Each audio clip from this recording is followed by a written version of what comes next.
Welcome to video 6. In the previous video, we learned of ways to teach multi-digit multiplication.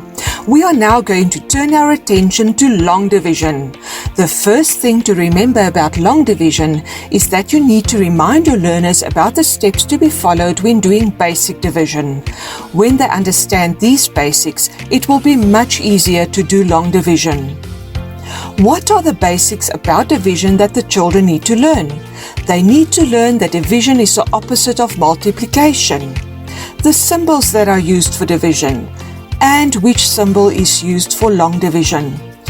So when working with a big division problem, explain to your learners that we will break it up into easier division steps by dividing digit by digit. We will use the example of 479 divided by 7. Explain to your learners what the different parts of a long division problem mean and how to identify them. The dividend represents the number being divided. The divisor is the number doing the dividing. The quotient represents the answer or the number of units in each place value once the division problem has been completed. The remainder represents the units left over that cannot be evenly divided into the quotient. As with any maths problem, place value is important when doing basic and long division. Explain to your learners why it is important to line up numbers correctly according to their place value when doing a division problem. By simply drawing vertical and horizontal lines for each step of the division calculation will help the learners understand where to place the digits during long division. Draw lines between the place values of the dividend. This will help the learners to see each place value and line up the numbers correctly in the quotient. Place value is a key part of teaching long division, and many mistakes can be avoided in this way. When working with division sums, first introduce a division problem that does not have any remainders, so that the learners can get used to the new format and start understanding the vocabulary they have just learned. Ask the learners how many times 2 fits into 4.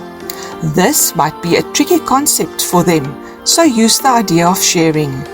If you want to share 4 apples between 2 people, how many apples do each person get? Put 2 above 4. Then repeat the step with the second digit in the dividend. Use these simple equations to reinforce place value. Next, it is time to remind learners about division sums that have a remainder in the solution. Let the learners do some basic division sums that have remainders and then move on to 2-digit and 3-digit sums.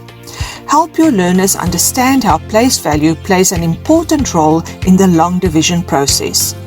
As they develop confidence and begin to understand how to do long division, start presenting them with problems that have a 3-digit dividend and then problems that have a 2-digit divisor. Remind your learners that the steps stay exactly the same, no matter how big the problem is. Don't forget to introduce your learners to the long division family.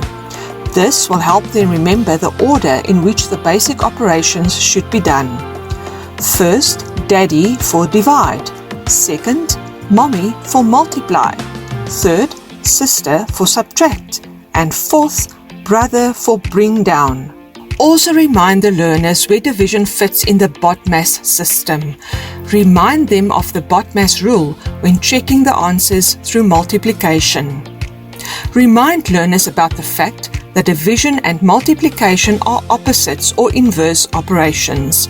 For example, we get both a multiplication fact and a division fact from the picture on the screen. 3 groups of 4 make 12, and 12 divided into groups of 4 make 3 groups. Emphasize to learners that they must always check their answers for division problems by using multiplication.